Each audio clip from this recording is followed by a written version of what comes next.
Hi, this is Scott Jordan, and you are watching live here at Cellars of Sonoma in beautiful Railroad Square, Santa Rosa, California.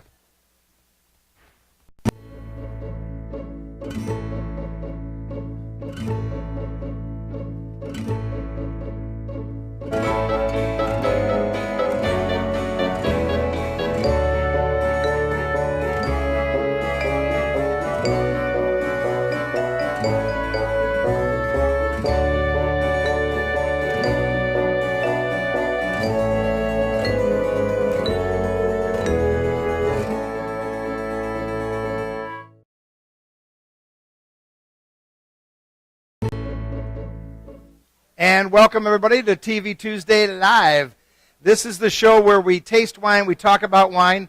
Tonight we're going to have some popcorn. And I've got a nice guest here that I'll introduce in a second.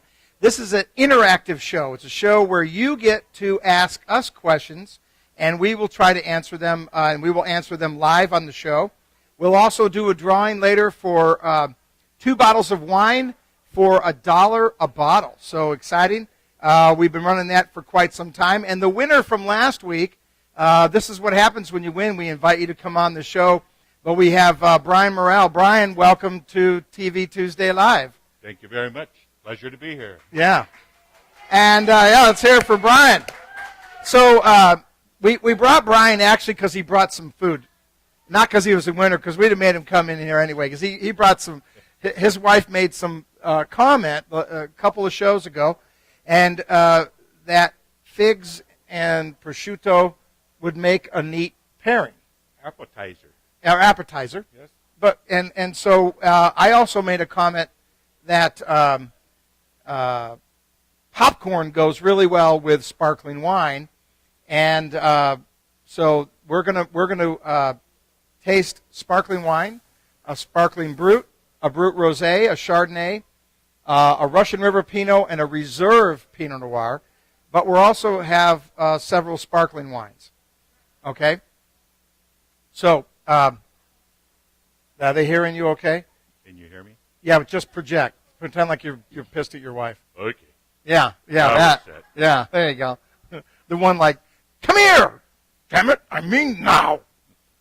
So, we've got, and I don't have a menu. If I could get a menu, I don't know why I don't have one. Someone stole mine. We've got the Amorosa Bella wines tonight. Thank you, Angie. And my cameraman and director and producer is my wife, Angie, who's wearing pumpkin colors, so she's festive. If you guys come in the taste room, you can see the flower arrangement. That's done by my wife, and she just changed it to the fall colors, and I tried to stop her because I didn't really get my summer, although it was pretty nice out. Summer is over. It's long pants, long shirts. Summer is gone. I'm going up this weekend to Lake Tahoe, and it's going to be a little chilly up there. But Layer. Layer? Wait. Oh, I'm going to Tahoe. Oh, that was bad. Okay. Anyway, so we're going to taste. I gotta get this thing on track here. We're going to taste the 2010 Russian River Sparkling Brut as our very first sparkling wine. And, there's a trick to opening up a sparkling bottle. And I should have not opened this one. I should have done that live. But let me just tell you how to do it. So when you buy sparkling wine, you want to make sure you have a nice closure like this. You want it has to say, in order for it to be any good, it has to say Cellars of Sonoma right there on the end of that. If not, you got a cheap imitation, and what's the point of that? And they are for sale right here in the tasting room. That's right. Thank you, Brian. Good job. So when you open up sparkling wine, there's one trick that will make you successful. Yeah, a sword.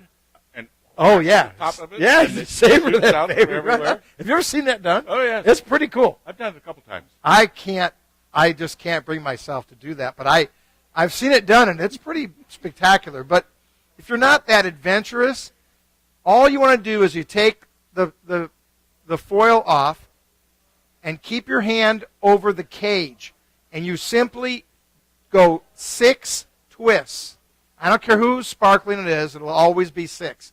You twist it 6, 2, 3, 4, 5, 6, keeping your finger on the cage.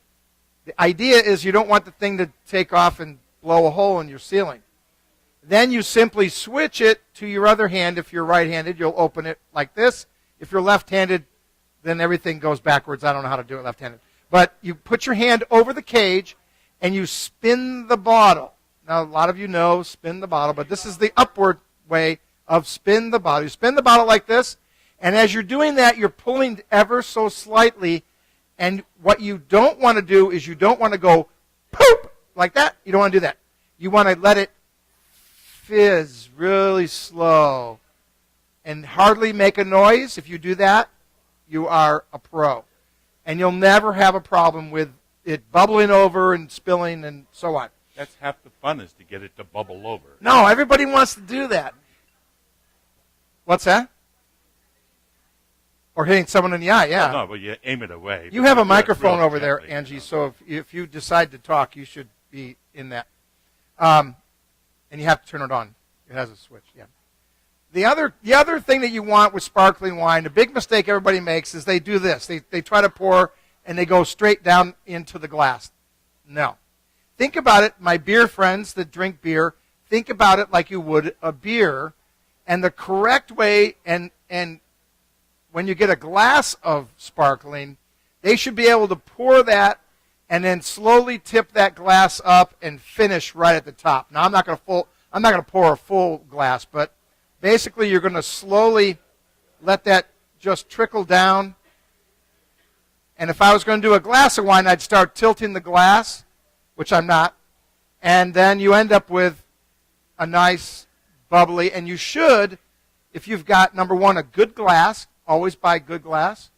The bubbles should be small. If the bubbles are really big, you bought the cheap stuff, throw that away, because it'll give you a headache.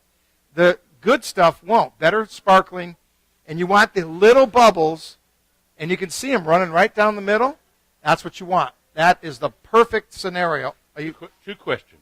Okay. Number one, does it help to have the glass cold when you start to pour it?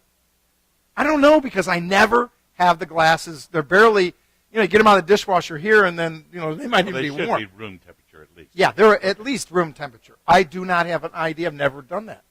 Do you have an answer? No, I don't. I was just thinking maybe you were setting me up here with an answer. You didn't have you just had a question. Well, that was just a question. I mean, I don't have all the answers. That's what we're here for. It's educational. That's right. So we're learning to drink wine one sip at a time tonight. Oh, that looks like it should be on our front door. All right. So that's how you correctly pour a sparkling wine. The component here is 75% Chardonnay, 25% Pinot Noir. Retail price on this is $30, $25.50 if you're a Cellar Club member. Nothing wrong with that. Not a bad way to go. Sounds good to me. Yeah. Now the other thing is, and we talk about this in the tasting room when I get guests from other states like Pennsylvania and all these other places in the. My fan club. Your fan club. I know. Brian has a fan club. He's been on the show, twice. And now he has a fan club. I'm loving that. The one thing you want to do when you're tasting wine or sparkling wine is to keep your freaking hands off the globe. What the heck are you doing? There's two problems and two reasons why you want to do that. Number one, you're warming up the wine, and it should be cold. Yes. And definitely. And two, how can you possibly look through that glass with your mitt in the way? So get your hand off of there. The stem is on here for a reason. Now you got a Riedel O at home. Yeah, you're kind of screwed. They don't have a stem, and so, what can I say? Does Riedel make the stemless champagne? Oh, no, never. It would be weird, wouldn't it? Yeah. No, I don't think that would work. I think it would fall over. It would tip over. Yeah. You have a question? We do? Wow, somebody's watching this thing? That's crazy. Oh, I have it. Oh, okay. Do you have you have the mic on? Okay, go ahead. I'm familiar with mics, yes. So Angie, my name get her is the Cynthia. shot. My Okay, name go is ahead. Cynthia. So my question is, for all of us fabulously single people, Okay. does champagne really last more than one evening? Because Oh, I that's feel a- so compelled to drink the whole bottle because it may not last the next couple of days. And I've tried those fabulously fancy stoppers. Yes. So my question is, how can we keep our champagne longer than one night? Okay, that's a great question. Although we make a lot more money if you drink this stuff on a regular basis and don't leave it overnight. But what this stopper is going to do, it's going to preserve the carbonation, because that's really part of the wine. You don't want to get it. You don't want it to get flat. It'll get flat if you don't have a good closure. Here's a general rule of thumb: the volume of air to the wine is really what's going to tell you what's going on. If you start getting more than 3/4 of the way, that thing's going to be pretty weak at the next day. I'd get on it right away. But if you only went about halfway, that would be a perfectly good bottle of wine the next day. Not a problem whatsoever. And some non-carbonated wines, so your white wines, they'll preserve a little bit better in the fridge.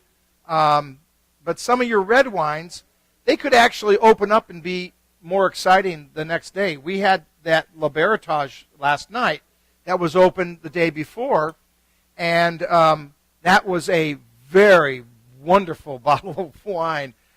So, yeah, you got to kind of watch it, but that works pretty well. So, yeah, have the right closure, and if you're not sure, just drink the damn thing. A question? Question from Brad. Brad asks, for sparkling wines, is it really a good idea to keep the wine in an ice bucket? So, say that again now. For sparkling wines, is it a good idea to keep it in an ice bucket? Well, I'm of the belief that I really want my sparkling wine to be the right temperature. Now, you might get some arguments from Chardonnay lovers. Some Chardonnay people, most of them that I know, that like them closer to room temperature are winemakers. And the reason winemakers tend to like that is it really pulls that fruit out. And they want to taste the fruit. However, I want it balanced, and I want it in a better temperature. So sparkling, clearly, have it in a really cold.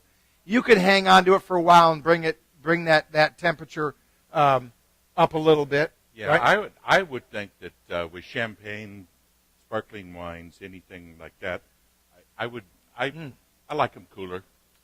Whereas the Chardonnays, you can get those a little closer to the room temperature, upwards, not really in an ice bucket, but in a cold isolator type thing. And I think your gauge is this: if you start to see frosting on the glass, that's an indication that the temperature is probably a little too cold. So that would be the only time that I would say do this and bring that temperature down. But keep your freaking hand off the bowl. Right. But with champagne, I wouldn't do that at all. No I would question. drink it just like this. And so Finger out. with sparkling wine, there's a couple things that I want you to do with sparkling wine. Number one, it's not just for a party. It's not just for celebration. It's actually a great palate cleanser. It's a really good start to your meal. And if you're like me, living with a gal that loves popcorn, my wife loves popcorn. And popcorn works really good with sparkling wine. And it's the salt that really makes it work, right, Angie? Let me hear your comment. Now this one's got a little butter. Tell us what you got the mic on. You've got 3 different popcorns in front of you. You have one that is butter. The first one is butter. That's the butter. second one is white cheddar. And All right. So explain to me. I'm spilling it like I do at home. It's crazy. Explain to me white cheddar. How did you do that? What's your magic? Well, there's all kinds of seasonings. Put that up in your I'm mouth very so we can hear calorie it. conscious. So if you love wine, you know that there's calories in wine. And I love popcorn, and there's very little calories in popcorn. So when I want a treat, and of course I have to have my sparkling, I also have my popcorn. Put that mic And up to your mouth so we depending can on hear you. season, I will mix it up with different flavors. This time I mix it up with a pumpkin pie, which is the last one, which I love. But you didn't tell me what the cheddar. How did you get to the cheddar? I'm sorry. The Yeah. white cheddar is a seasoning. You can buy it in your Whole Foods, Oliver's, locally. You can get them anywhere. If you were looking for low calorie, which I was, Uh-huh. or you can spike it with the real stuff. And this is actually low calorie white cheddar. Low-calorie white cheddar. You guys got that? And it does complement the wine. So now we're taking sparkling from, yay, it's a party, which is cool. I'm all for a big party. But the reality is, you bring it down to something that you can enjoy and watching a movie. And now we're drinking sparkling wine. We're not having. Don't feel guilty. Yeah. Are you hearing yourself on that? No. I don't know if you have the thing on. And then the third one is pumpkin. And now you're on. Pumpkin. And what's pumpkin? It's pumpkin pie spice. It's harvest time. But it also has something else in there. What? I did add a little bit of cinnamon and sugar. And brown sugar. Yep, give it a little kick. All right, well, we're going to try that with the next wine. Yeah. So there we've changed the whole way you enjoy sparkling wine. Now, this is a sparkling Brut Rose, non-vintage. That means it came from several vintages, not one specifically. I don't know the percentage that it has to be in order to use the vintage year. That's a question for my audience. Here's the question 70s. in the audience. Go ahead and Google that. In order for you to use the vintage year, how much of that fruit has to be from that one vintage? In this example, it's a non-vintage because it came from multiples. I do not know the answer to that. Do you know? Wouldn't it be the same as still wines? I would think that if it's vintage, Well, you never. the juice is going to come from that particular harvest. It's a rarity that you have a non-vintage still wine. Correct. I mean, it's not a normal, although I would think you probably could do that. Yeah. But I don't know what that is. That's interesting. So, all right. God, I poured that. Absolutely. Look at that. And I didn't even, look how close I got those two bad boys. That's how you do it right there. Okay, because anybody's looking. Switch glasses. No. I know, that's what I thought. You know? No. But I'm a guest. Whoa, dude. What'd you do that for? My fan club. She took it out of my hand and poured you more. What are you paying her? That's unbelievable.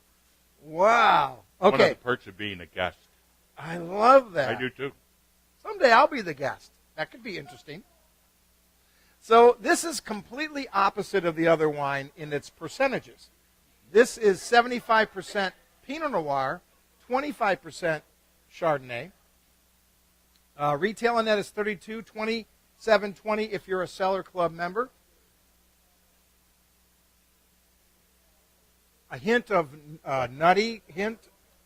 This is going to be very interesting with the pumpkin.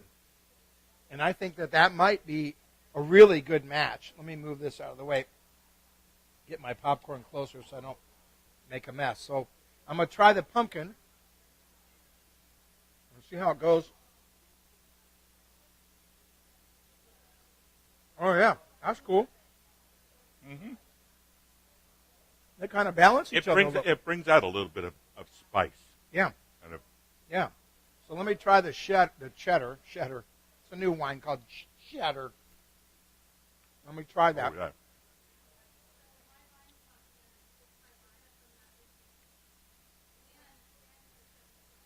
Well, wait, are you guys guessing or do you know the answer? 85%. From the vintage year.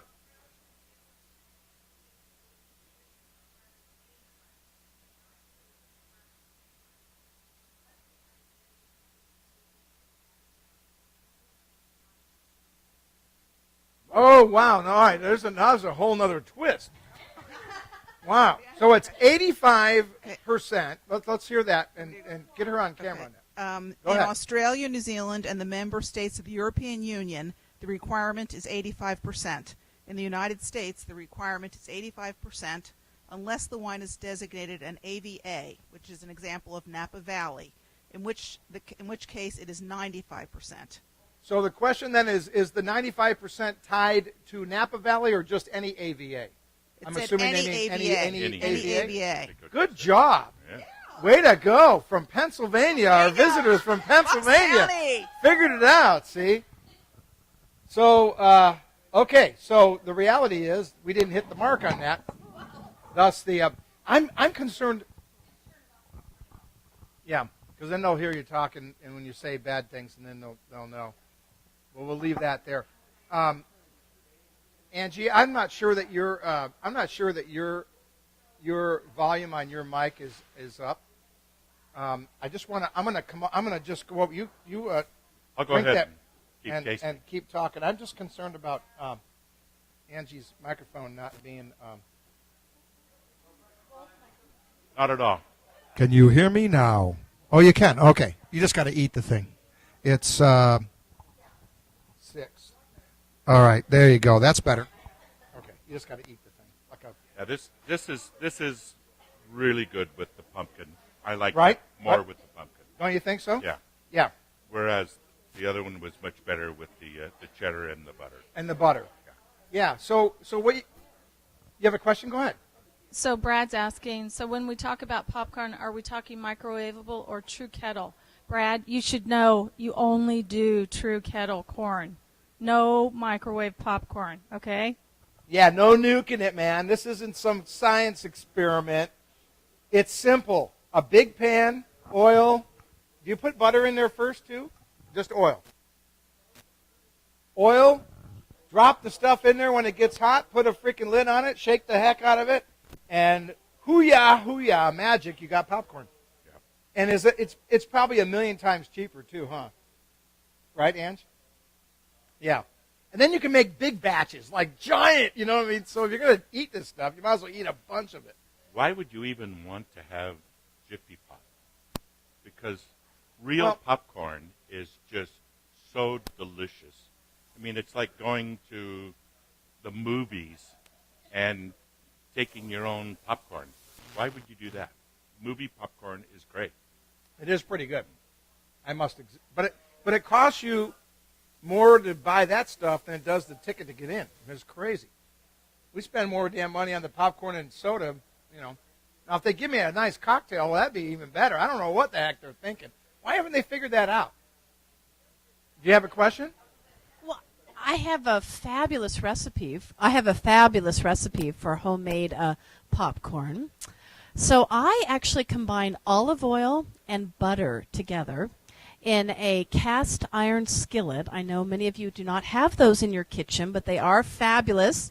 Oh, that's right, we're from California. So many people in California have cast iron skillets, maybe the East Coast too. And then I shake it up very gently so you taste the butter most delightfully. And then if you have a local herb shop where you can get all kinds of unique herbs and things, then I have a different kind of popcorn every couple weeks. And now I've become known as the popcorn queen. And I've been invited, yes, to bring popcorn to movies and to fun events. And the really nice thing is you can do little snack bags if you have children or messy family members. And they can each have their own little bag. So you don't have to fight over the popcorn. I love that. Wow, good job. Thank you. That's pretty cool. You're welcome anytime. Just bring some freaking popcorn. That's it. You know, what the hell? Right? I mean, what the? That's right.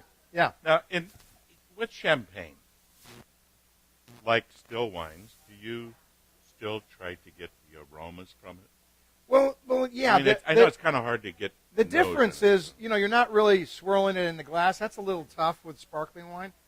But yeah, you're still trying to get some of the aromas right out of the gate. So you want to really stick your nose in there. If you've got a really good glass, now this is probably the best glass you can buy on the planet. It's Riedel, and It has the right logo on it, so that's important. That'll help with the aromas. And, well, not really, but anyway, it looks better. And, yeah, you want a nice flute. You want a long flute. I think that's really important. Are you telling me you can't hear me? You can hear me. Trust me. They're hearing me on the show. You're not picking up on this, but I'm okay with that. I can actually fix it. Are you sure? Because I can go like that, and that'll take care of those people. Okay. There we go. Right? Right. I can hear me now. Yeah, now I can hear you. Yeah, just a little booster. So you want a nice flute. Don't go cheap. There's a couple things that I get irritated. Don't go cheap on sparkling wine. People complain about headaches. It's because you bought the junk. Spend another $10, $15. That's really the corridor. It's about $15 to get to that next level, and you're going to end up with a much better wine. And read the label. Read the label, because if you're not from California and you get a California wine, you got to kind of isolate where did it come from. So you look on here, Russian River Valley. That's a smaller area. If it says California on it, run far away. That's going to be from Lord knows where, anywhere. This is in the Russian River. It's got a better chance of being a better wine if you don't know the producer. Go ahead. You got a question, Angie? Go ahead. Not really a question, A but comment? my Vine Spot says it's a sin to swirl sparkling. Oh. So Yeah, I didn't say I that- would think so, because you're going to damage the there's the a bubble, lot of so. comments going back and forth about really yummy pairings with not popcorn, but sparkling wine. And one here is my Vine Spot, popcorn with bubbly served with truffle oil and Parmesan shavings. There you go. And then Wow. Dan is asking both of you, what are your favorite sparkling pairings? Wow. Well, Mine, I'll throw that to you. mine was in 1988 on December 8th. And I had and I can't remember the actual producer of it. Why am I having trouble following this? Well, that was when I married my wife. And so that was my best pairing that I ever had. Oh! So just to let you know, I'm going to have a funny You've been game drinking tonight, so- before you came in here. That is amazing. Oh. Uh-oh. God, it felt like I got married in 88. He picked the wrong... You're right. It's 1990. Wow. Okay. Holy crap, he picked the wrong freaking date. That is... You were zooming. Let's put it this way. You had it in made, dude. 1988, I no longer was single. Oh, I okay. may not have been contractually obligated, but But you were heading down the road. yeah, I was there. Wow. Anyway, it's still there. Wow. So there's the best pairing. Wow. For How the hell am I love gonna? it right. How am I gonna follow that? What the hell am I gonna do with that? Yeah. When did I marry Angie? When she said yes. Yeah, it was in a car in Redding, California. I married my wife in 1983, I think. 83? 83. 30 years ago. Is this 2013? 30 years ago. Yeah. Yeah, I know. She thought I was rich. How goofy was that? Oh, I'm not going there. I love that. Don't even Not go. going there. Not going to go there. Don't go there. All right. Anyway, I know. She's going, move on. So, all right. no. Now, we didn't get to the figs. I know. That's And what I was think gonna we say. need to do that. I do too. I think we need just a little bit more. Which one should we try to pair up with the figs? I would think the Pinot, The rosé? the rosé. Yeah. All right. So, Angie, can you give us, did everybody drink all the rosé? Is it gone? They drank it all? Oh. I'm going, what the hell is up with that? Yeah, we need a little bit more because we're going to have the figs. Well, we're going to do I think that too. we wanted to try it with the sparkling wine just to see. This is a little concoction that I dreamed up one evening, and No, you dreamed it up the other night here on the show. I know it's really easy to make though. Just kind of give them the lowdown. Okay. And that is, you just take a little baguette and you slice it kind of thin. You toast it light, and you put a little bit Angie, can you get a shot of that? of zoom right in ricotta on that? cheese. And So this is pretty simple. real simple. It took Okay. 20 minutes to So do you it. so you grow a fig tree. Grow a fig tree. Okay. And, now once you got the fig tree, 7 years after planting the I'm fig holding tree, it you still. get I have figs. like, look at this. I have I have a steady hand. Is that pretty? Does it look cool? Does it look great? Okay, so you grow a fig tree, Grow a fig tree. and then get some figs. then you grow a farm to do wheat. You hire harvest, yeah, and you get some hire bread. a chef to cook bread for you, Okay, so you Yeah. get some bread. and okay. then you slice it just about a half an inch, and you toast it lightly, Okay, and you put a little ricotta cheese on it. that's I would what think this you is, can, ricotta. You can also, I think you could also use a nice Humboldt goat cheese or something like. I would like a goat cheese with it, but we decided to do a ricotta, Well, that's and good. then put just a little bit of drop of honey on it, Where? a little piece of. Oh, it's right there. Yeah, and then a little piece of prosciutto, Okay. and you have to get the good prosciutto. Spend a couple bucks. wait. What's the difference between good and Well, good prosciutto is cut so wafer thin that it's just very soft and luscious. It's not tough at all. And you Okay. can get some of the tougher ones. It's there, save a lot of money. But this is around $8 for half an ounce, 3/4 of an ounce. half an ounce? Yeah, it's expensive, but for that we made all of this for like what, $12-14. Wow. So I mean, you can get about $1 a person. So Okay. it's fun. So that's Okay. not bad. Okay. And then you just top it off with a little fresh fig. Okay. Figs are just now starting to kind of hit the market, so you're So starting you're to seeing find the them. figs because Yes. I don't shop for figs. We look for them for a couple not, of weeks, not that I don't do them. I believe in figs and I want everyone to have figs. but we found them and they're delicious.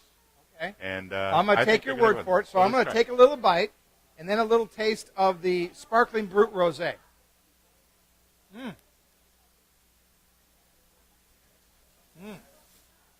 The prosciutto,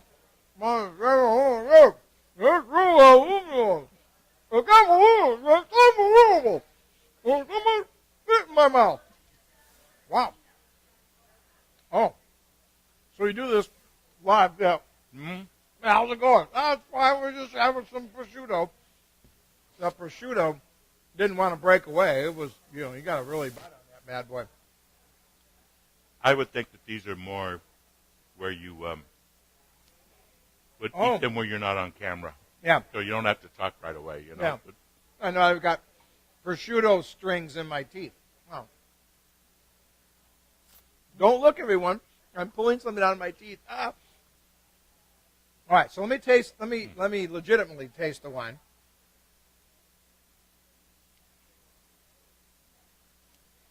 Well, that's a good compliment. That's a good compliment. That is. Now this sparkling rosé has a little nutty flavor to it. It's maturing, which is a characteristic of sparkling. They can mature, especially in the Pinot Noir. oh, okay. And there's a hint of the maturing of the wine, yeah, that's not a bad way to work at all. Yes, That works The out wine nice. stands up to it pretty well. Yeah, I really do. because there's a fair amount going on here. Right. And you have just that hint of sweetness from the honey, local honey. This is really local honey from Sonoma. So I like that a lot. Store-bought stuff from South California, So now you have to raise bees. And So bees. we have to grow a fig tree. Then while the fig tree is growing, you're planting the wheat The wheat in your field for your farmer to make the and bread. hiring chefs chefs so that they can cook the wheat into bread. into bread. But then the prosciutto. This is like a stimulus thing, there's going to be so many jobs from this. It's going to be really good. To hell with Obamacare. We're going to That's make figs and stuff. We That's are what we're now. We're going to make everyone a chef. The hell with that. We're going to make money on this. I'm just You're going to telling see you. the stock market rocket tomorrow over this. Tomorrow, the wheat prices are going through the roof. Figs are going to the end because you can The pair it up. commodities. Everybody's You're going, we're pairing it up with sparkling wine. You're going to be on the NASDAQ on the commodity market. love that. Well, it does complement quite nicely. So, but we're going to use and integrate this into the other wines. We think that it could Yes. also pair nice with the other wines. I think so too. Okay. No, I want to hear. Oh, I'm sorry.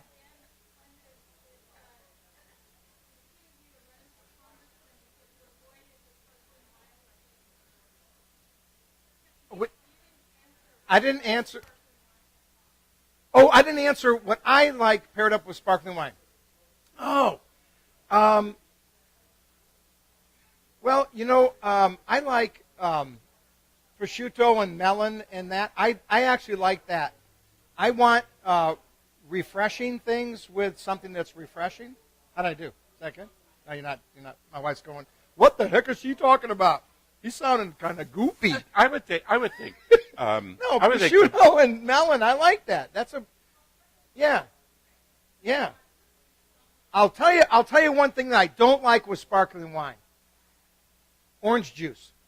It's just like a cocktail. If you're going to give me a vodka cocktail and you put all that stuff in there, what are you, crazy? No, over ice. That's the way I like it. I want my sparkling nice and clean. I don't want to put a bunch of junk to it. However, a little spread, what do you put in there? What's the splash of, not cranberry, but what's the other one? Pomegranate? Yeah, I'm okay with that. A purity. pomegranate. Yeah, it's a little splash. Why would you use pomegranate? Because it just adds color and it's kind of cool. Well, use kinda cranberry cheeky. or something. No, I don't want to. She likes it a lot. I don't. All right, so now let's So talk about Chardonnay. Okay. Chardonnay, this is Amorosa Bella, of course, and it is their 2010 Russian River Chardonnay. This is about 25% barrel fermented, Ange? Is that right? Yeah. Retail price on this is $22.10 if you are a Cellar Club member. And if you're not a wine club member, you're like you're kind of on the outside looking in all the time. So this is for those of you that are looking for more of a crisp expression of the Chardonnay. This is going to be more fresh cut apple, little pear. Oh, that's got you can really Yeah. smell the apple in there. Yeah. I mean, if you're looking in that Wow. direction, this is going to hit your wheelhouse big time.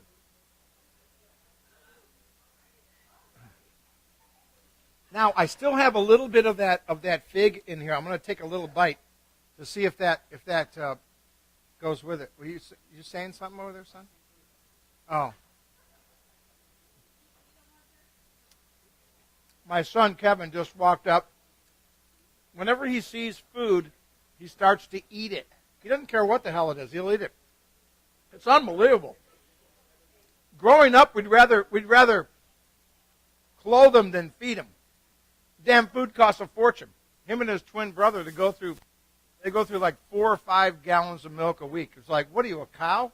It's crazy. Anyway, I agree with that. All right, so a little Chardonnay.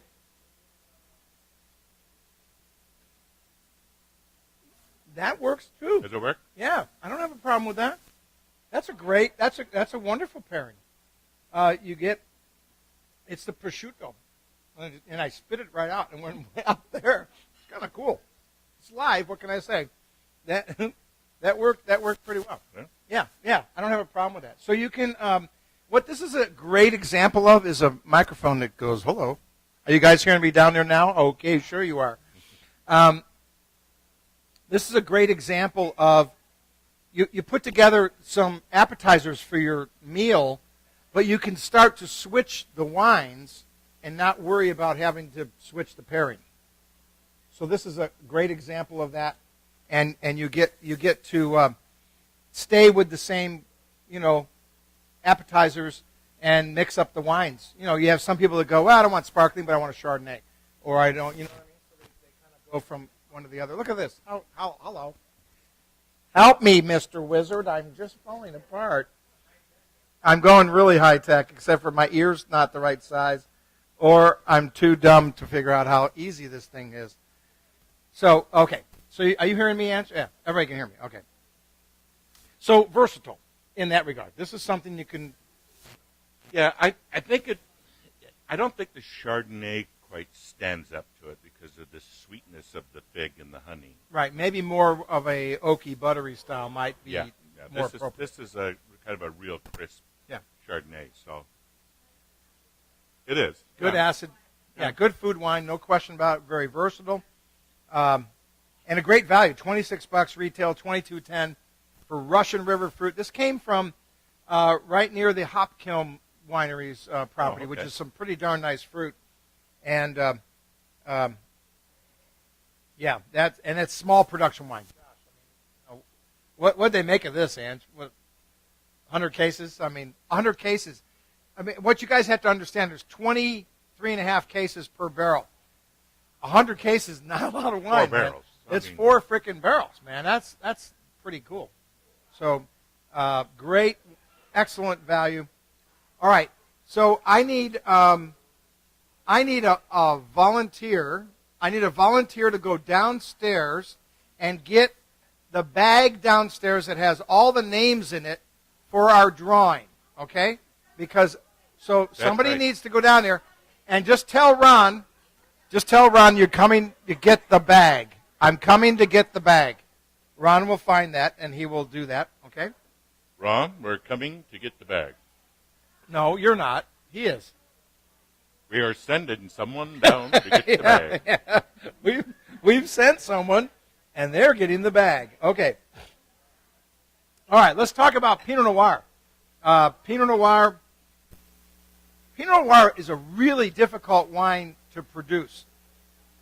You guys that are out and about in the valley this week, you're going to see some production going on, and Pinot's one you want to look for, because in Pinot Noir, they do punch downs, and because the fruit is really finicky, the skins are real thin, and because of the thinness of the skins, they're delicate, and you got to be careful with them. Punching it down. Now, Yes. is that when they're actually standing on top of the thing and let's pretend pushing it down? Let's pretend that you have a stainless steel tank, and in Pinot Noir, the tops are open, and they take a big cylinder and they literally push the cap down because it's rising in the tank, and so you want to push that down and filter that juice over the cap, and to extract the tannins and color from the skins. All right, is that the same as racking? No. In racking, we've got the wine in the barrel, but now we've got to get the wine out of the barrel. We put it into a stainless steel tank, and then we clean the barrel out, and then sanitize it, and then we pump that juice back in. What you're doing there is you're trying to reintroduce the wine to the oak, and ultimately you're filtering that wine naturally, and you're softening the tannins, what you feel here in a wine, by removing that sediment. And so that's called racking, and you do racking every, probably every, 3-4 months, that typically is what they'll do in racking. Yeah, that's how that wrote. I'm getting all kinds of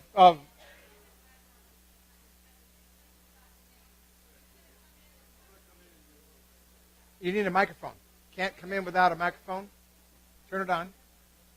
Okay, so this is my son Kevin, and he's shy, so So is he going to sit right there by his dad? he's gonna, because don't sit on that. You're gonna actually break that damn thing.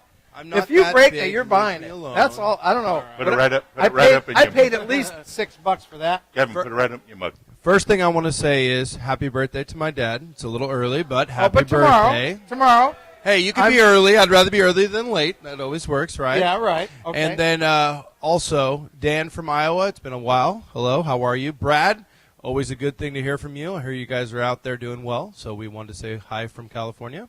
And now, Dad, your favorite part. Time for your drawing. Okay. All right. Well, thank you, Kevin. Yes. So you guys have fun. I'm going to go drink some wine now. Oh, Toodaloo. okay. All right. Thank you, Kevin. Good job. So those of you that come into the tasting room, if you do our blind tasting, you get to enter a contest to buy a bottle of wine for $1. Some of us have really figured this thing out and have realized that there is a little hitch to this. You must be tuned in to win. Now, those of you from the East Coast or other parts of the country go, well, but gee, it's a long way to go to California. No, you just turn on your computer, and here I am. I'm here every Tuesday, 6 o'clock Pacific time. You cannot have any excuses. You can tune in from Baghdad if you want. No question about it. You can get me anywhere in the world, even on your smartphone. Smartphones, You can they even come get me across on the smartphone. It's no excuse. So you must be tuned in to win. That's the deal. And every week I don't have a winner, I add a bottle. So this week we added a bottle. We're at 2, but a couple weeks ago we pulled his name, and that's because he got it. He gets the game. He comes in. He's a wine club member, so he doesn't even pay for the tasting. It's like, duh, hello. And so he put his name in the hat, and he won. Okay. Actually, with it being a wine club member, not only did I have to pay for the tasting, but I got a glass of whatever I wanted to out of the tasting. Only because I won. You got all 4 right. Because I won. Yeah. So, All right. So again. if you're disqualified if you pick your own name, they won't let me pick. Okay. So well, no. See, see, all these people are in the hat. So We'll just do it. all right. So go right ahead, dig in there, man. Let's get us a winner. 2 bottles of wine for $2. You can't get them for free. You got to pay me $2. Ooh, baby. Ooh. Oh. Ooh. I won. It says on it, blind winner. What the heck does that mean? I am. They're a blind winner. I'm assuming that this person got all 4 correct. Now, you know what that gets them as extra prizes for doing that? Nothing. Not a damn thing. It just gets blind on the end here, okay? No. Once I pull your name, you're out until I get a winner, and then we put you back in. Okay, Cheyenne Barker, Barker, Cheyenne Barker, a 541 area code. It's interesting. The date on this is 3513, but it doesn't have the zip code on there. I must have changed it right around then. Cheyenne Barker, Barker. You have won. You can type that in there. Cheyenne Barker. It tells them to call. Cheyenne Barker, you have won 2 bottles of wine for $2. Do call. You do call. have. Now, you get an email from me if you don't win. You get an email, and it'll remind you that you need to tune in next time if you want to win. You have about 10 no minutes free lunch. to call in.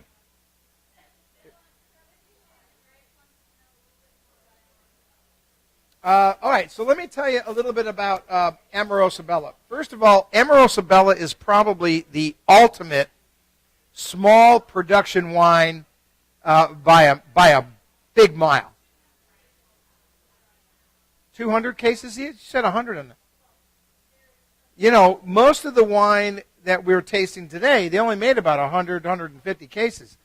And that's really small. We're talking 4 or 5 barrels of wine. So a very, very, very small wine. And Charlene, who founded the brand, she really wanted to focus on, handcrafted wines. When you only make 3 or 4, 5 barrels, your hand's in every freaking barrel. You don't have crews. You don't have any of that stuff.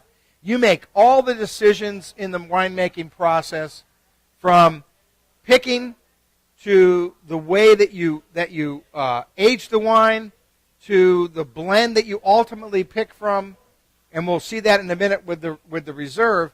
And so it's really handcrafted wine, and the name means beautiful lover, right? In French, it means beautiful lover.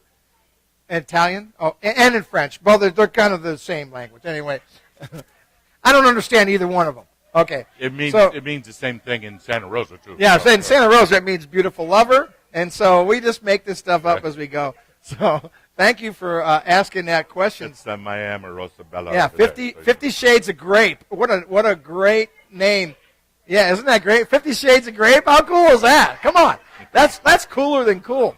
Talk about jumping on a great idea. And so, yeah, that's a great question. And the sparkling wine just fit right in with the name. It worked out perfectly. And, in fact, Amorosa Bella also makes candles and chocolates, perfume. They originally did some lingerie. And they also made, what else? Nuts. Or anyway. They did all kinds of Yeah, stuff. such stuff. Yes, yeah. Yeah. But, well, you know, the cool thing about this is what's coming up is some new vintages that are coming up right now. And my wife and I got a chance to be part of the winemaking process. We actually got to do the trials. We got little samples from the winemaker, and we got to decide on the profile of what that wine is ultimately going to be like. And that was kind of cool. That's excellent. Yeah, we that was kind of fun. You know, we've never done that before. I make crappy wine, so I'm not a winemaker.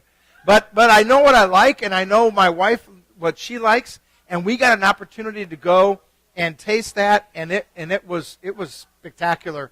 And we've got two vintages, right? We've got a sparkling Brut Rose and a sparkling Brut coming out, but the Rose is going to be coming out 2000. No, but what vintage? Is it a 12? 11. 2011 sparkling Brut Rose that we made it, but we didn't. You know, we made the decision on how it was going to be produced. So are we going to see that on the label? That Scott and Angie did it because we, well, we need to get the labels on it. Well, we probably could put on there, yeah, Scott and Angie's, or maybe it's, Call it jazz. no, it'd be Angie's and Scott. See how that goes. Of yeah. course. Yeah. All right, so we're going to talk about Pinot Noir very quickly, 2010 from Russian River. And this is an example where you can look at lots of wine. And I don't mean lots in quantity, but lots meaning, certain barrels. So what Amorosa Bella did was they wanted to make a reserve wine. So they took the barrels that they thought were the most incredible, luscious wine that stood out from the other barrels and made the reserve. And then they already knew they had great fruit for this wine here. So this was the regular Russian River 2010. Retail price on this is $30, $25 if you're a Cellar Club member. Wow. Beautiful nose, beautiful expression of Russian River. Again, glass makes a difference. Take a look at this. This is the best glass you can buy on the planet. They're very expensive. We sell them at $14.95 a glass, but this is the way to go. You put it in a crappy glass, you'll get a whole different experience. Yeah. Mason jars will not do this wine justice. No mason jars. Something that I've discovered recently that when tasting nice. Pinots, especially, Really soft too. Wow, thank you, Angie. is to be able to smell the wine by Yes. actually starting to smell at the top of the glass and then smelling down to the bottom of the glass. So give us an example of that. As you swirl, normally you just, and you're going to get a real nice bouquet that's in it. But try it by doing it this way, and then So- moving your nose from the top down to the bottom of it. So from the And top you'll of the find glass. when you smell and you get that aroma at the top of the glass, as you smell down, it'll actually change through the nose. Try it. All right, here we go.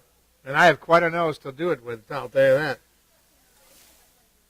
Oh, yeah. Woo! Absolute, wow, that just jumped right out Doesn't of the it? glass. Yeah. Jumped right out. Good idea. That's beautiful. I like that. That's a great way. You want to get the aroma out. It's really important. Pinot Noir is very floral. It's a wine that has a lot of aromas. It's got a lot going on.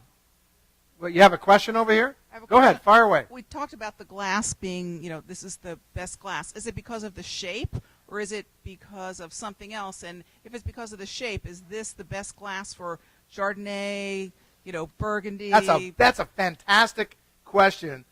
Where are you from? You must be from the East Bucks Coast. County, Pennsylvania. I'm guessing like Pennsylvania or something. That's unbelievable. Wow, that is a very great question. Yes, the shape of the glass is really for certain wines. This is the type of glass you want for Pinot Noir. Because of its shape here, it's going to force the aromas up and around and out the rim. That's really what you want, because Pinot Noir is very floral, and you really want to get all of those aromas. You can see they're just screaming. If you put it into, well, this isn't a good example here, but if you put it in a Chardonnay glass, which is much smaller, you're not going to get anywhere near the aromas you're going to get from here. Now, we work in a tasting room, and we have lots of guests and lots of glass out, so we kind of make these use double duty. So we put red wines in here, white wines in here, and we do it only because it's out of necessity, because it's not practical to have all these wines. But if we were really going to do a tasting, and we were going to do a tasting of Chardonnay, I would not be putting it in here. I would have a traditional, I don't have one, but the bowl is a little smaller, and it more flute-like in the design, and it's really designed to bring out the aromas for that Chardonnay. But this is kind of double duty just out of our necessity. But you're right, yeah. The size of the glass, type of glass, really matters. Don't buy cheap glass. And then you have to remember that in a Cabernet, if you're going to be drinking big, bold Cabernets, those glasses are even more they're even bigger. voluminous. Oh, yeah, they're huge. They're huge glasses, and again, they're designed to take all of those intricate aromas and concentrate them right up into the, is that the throat? Is that what they call the opening? Is it throat, I guess is what it's called? I don't Of know, the man. glass. Google it. I have no I don't idea. know. But I would say that this is the throat of it, but it just really concentrates it, because Cabernets are just so much bigger as far as their aromas. So, but yes, glasses for different types of wine all the time. I mean, this is pretty versatile, and I'd put most red wines in here and not have a problem, but you're right. If you had a really very expensive, elegant Bordeaux blend red wine, and you have the opportunity to have a bigger bowl, jump all over that, change the game dramatically. But now I'm doing before I choked to death. How it happened? He died on live. It was live. It was really cool. I just had a little bit of that fig, and then I tried to talk, and that didn't make any sense. So now I'm going to try the Pinot with the fig.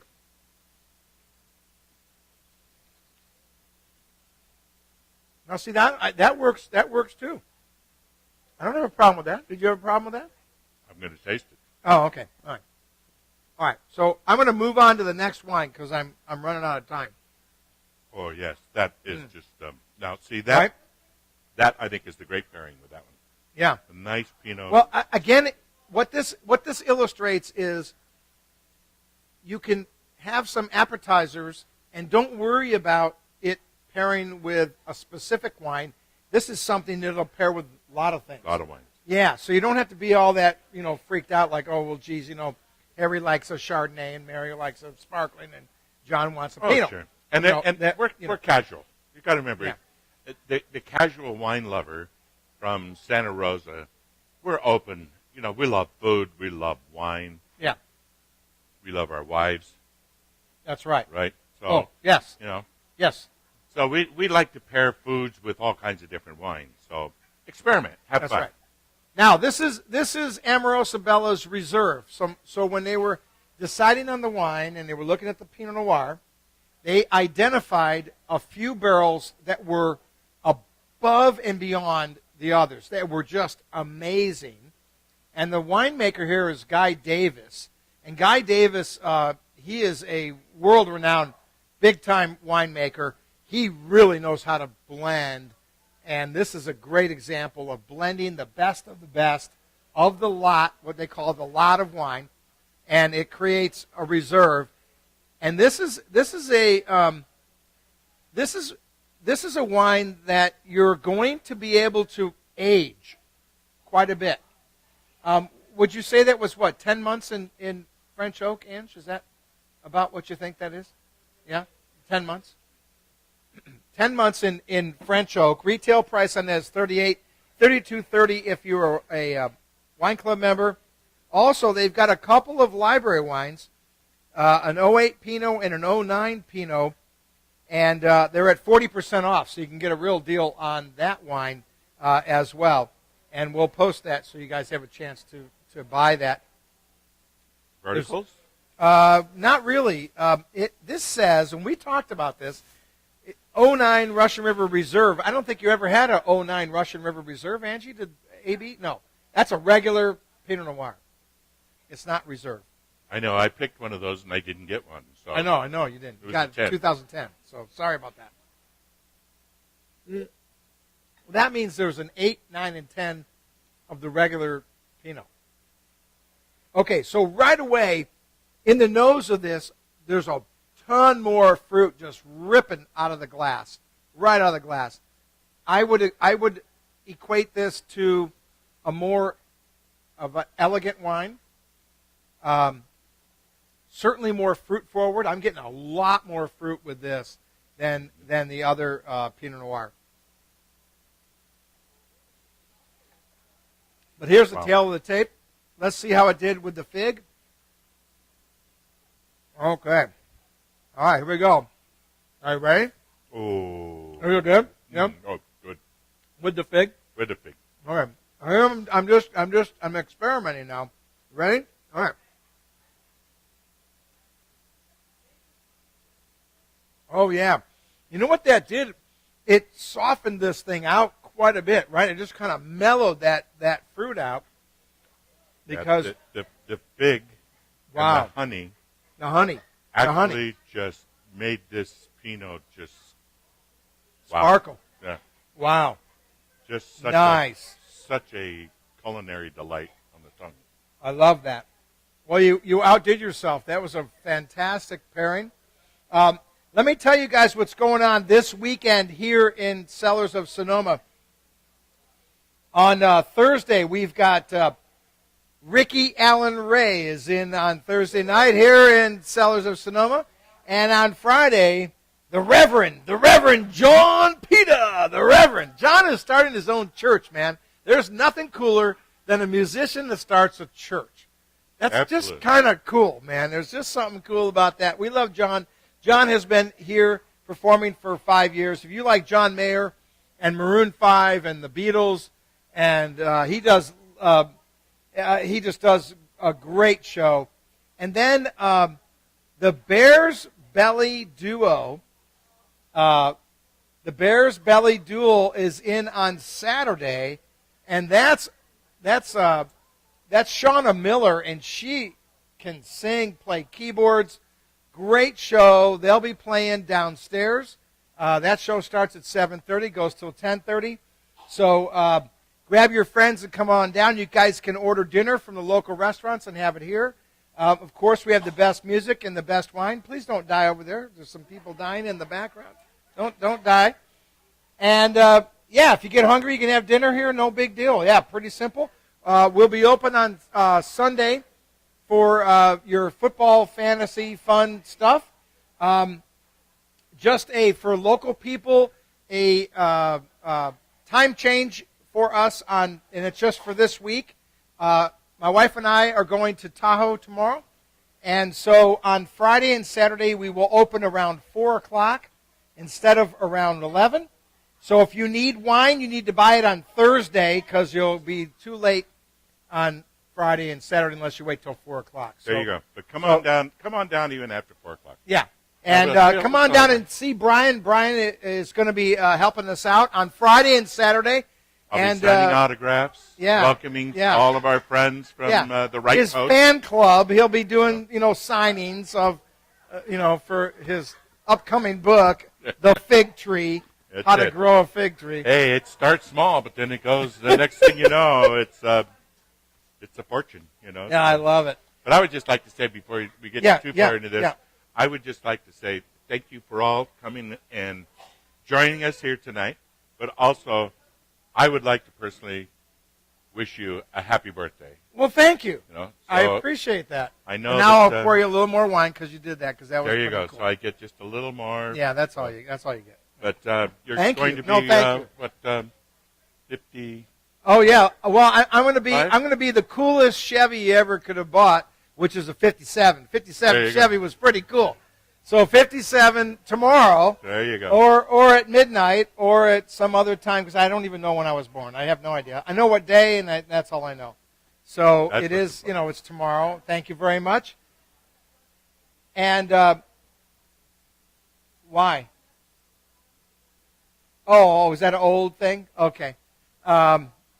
We're gonna do Gann Family Cellars wines next week, and then we're gonna do Bonneau wines. We're also trying to get Heidi Barrett back in here, so our bloggers can taste along with her. And Joseph Jewell will bring back again when they're done with the harvest and playing with the wine stuff, because we want our bloggers to taste the wine along with us. But we'll try to get Michael Gann in for next week. And we'll keep scheduling it as we go along. And I want to thank my bloggers that tune in every single week and write beautiful things about us.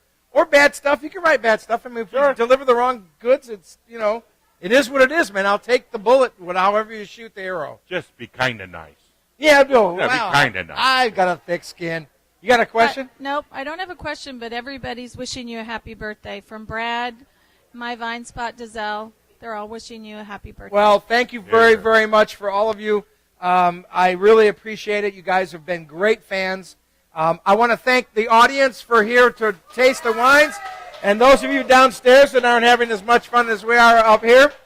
And you guys are from where? Pennsylvania? You guys have a football team? No, you don't, huh? They got their ass kicked. Did they lose again? I hate that. I'm sorry. Well, that's, you know, the way.